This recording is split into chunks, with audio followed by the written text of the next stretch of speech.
Salam sepak bola, teman-teman netizen atau warganet. Welcome back ke konten terbaru dari channel YouTube Bola Bung Binder. Dan di konten terbaru hari ini, saya ingin membahas tentang 4 pemain keturunan yang diturunkan oleh Coach Shin Tae-yong sebagai starter di pertandingan laga uji coba Timnas Indonesia U20 lawan Timnas Slowakia U20 yang memang berakhir untuk kemenangan Timnas Slowakia U20 dengan skor tipis 1-2. 4 pemain keturunan ini bermain di 4 posisi yang berbeda, dimulai dari Justin Hubner sebagai center back, usianya baru 19 tahun. Kemudian ada Ivar Jenner bermain sebagai gelandang, usianya baru 18 tahun.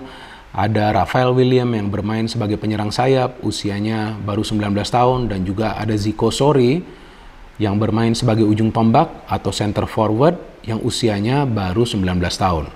4 pemain keturunan ini, teman-teman, saya cermati memberikan perubahan yang cukup signifikan dalam permainan Timnas Indonesia U20.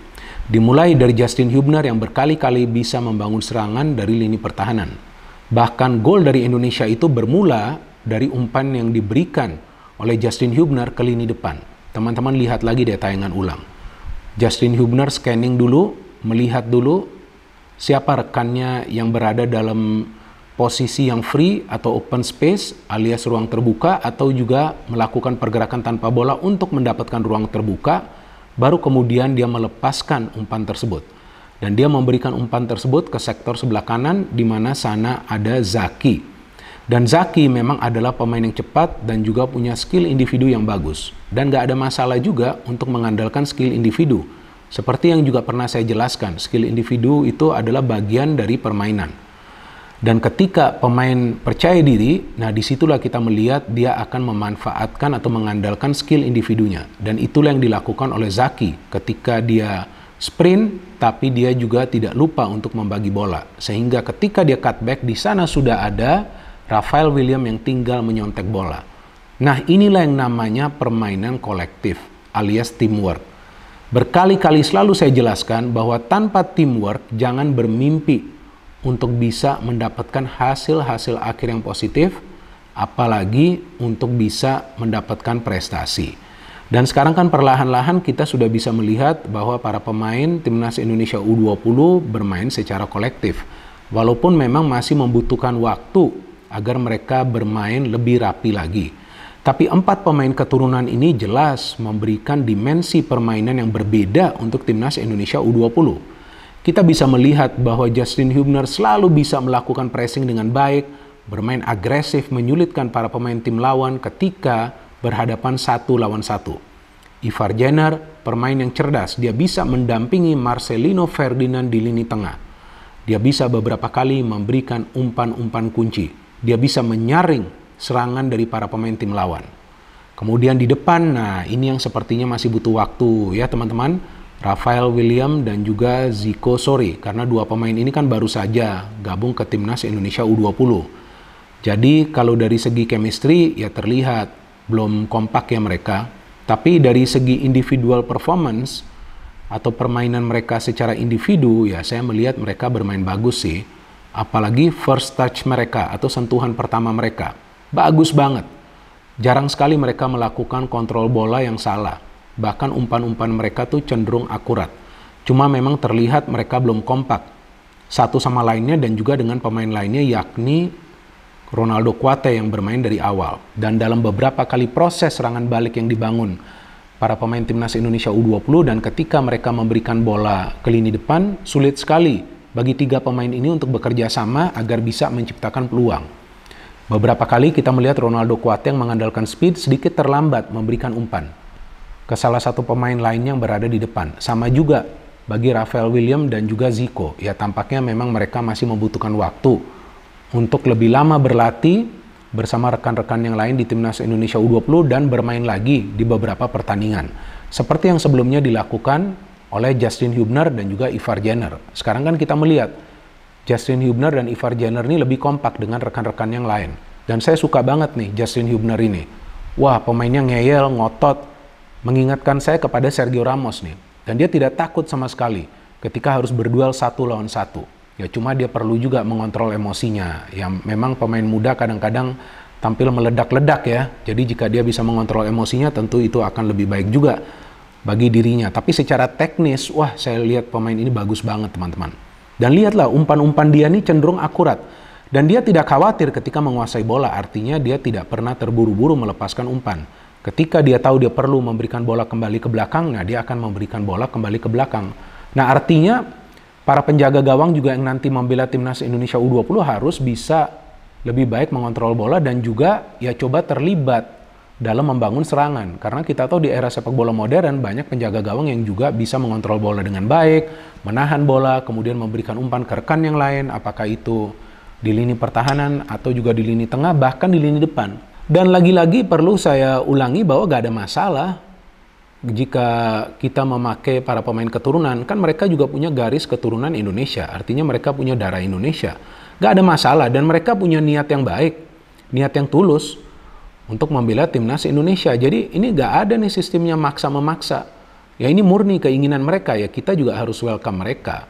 Dan kita bisa melihat kan perbedaannya sudah cukup signifikan ketika mereka bermain.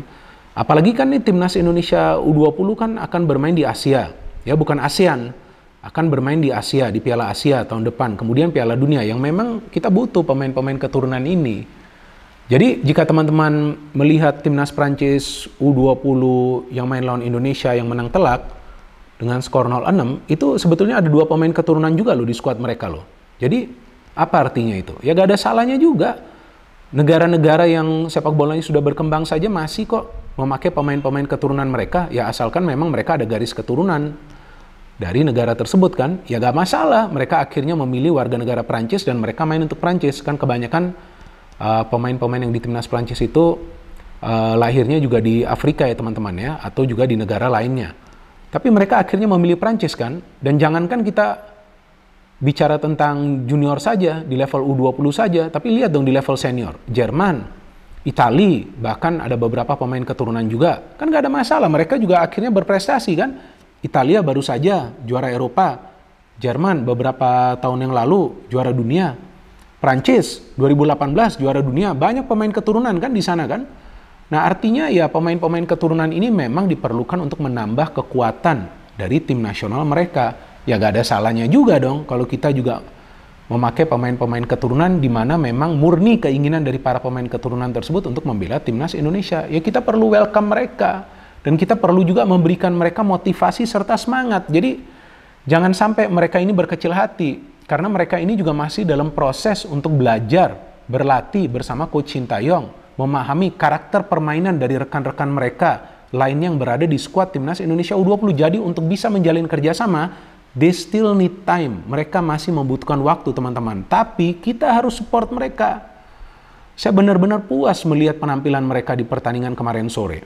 Dan bagi para pemain lainnya yang memang sekarang merupakan bagian dari skuad timnas Indonesia U20, ya saya harapkan mereka juga nanti bisa berkarir di luar negeri ya. Apalagi Marcelino Ferdinand nih teman-teman. Terlalu bagus pemain ini. Saya melihat bagus banget dia mainnya kemarin di pertandingan lawan Slovakia. Bisa terus keluar dari pressure loh para pemain tim lawan.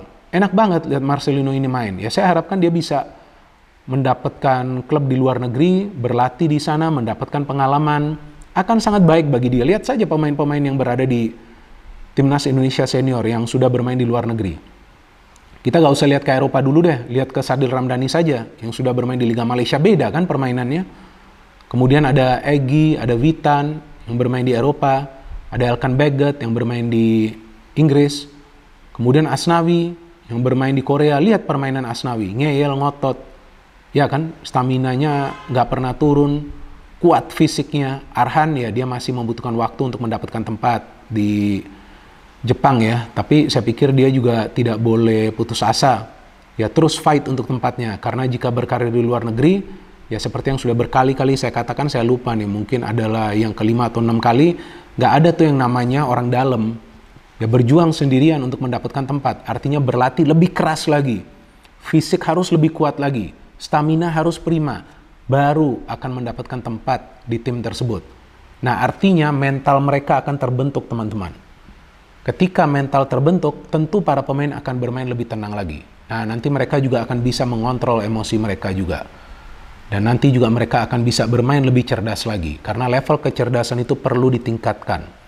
Jadi di sepak bola itu yang penting adalah taktik.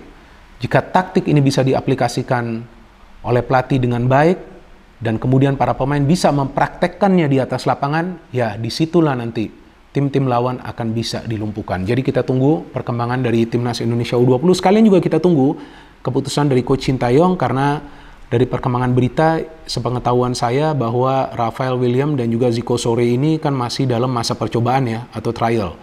Nah, kita masih menunggu apakah Coach Sintayong memberikan lampu hijau atau tidak, tapi saya pikir Ivar dan juga Justin, ya ini sudah beradaptasi dengan baik ya. Ya, kita membutuhkanlah Justin dan juga Ivar Jenner, terlihatlah mereka bermain tenang, tapi yang dua pemain ini ya kita tunggu nanti di pertandingan-pertandingan selanjutnya, jika mereka memang bisa nyetel dengan cepat, karena adaptasi ini juga gak boleh lama. Gak bisa juga berbulan-bulan kan. Contohnya Ivar dan juga Justin cepat kan, mereka beradaptasi, akhirnya mereka bisa mencair permainannya. Nah, jika dua pemain ini juga bisa cepat beradaptasi, ya tentu Coach Sintayong juga akan memberikan lampu hijau. Ya, kita tunggu saja teman-teman, tapi yang penting kita terus support, kita terus menyemangati para pemain, karena jangan lupa tahun depan itu ada 2 event besar, Piala Asia, kemudian Piala Dunia. Maju terus Timnas Indonesia. No hate, no politics, only football. Salam sepak bola.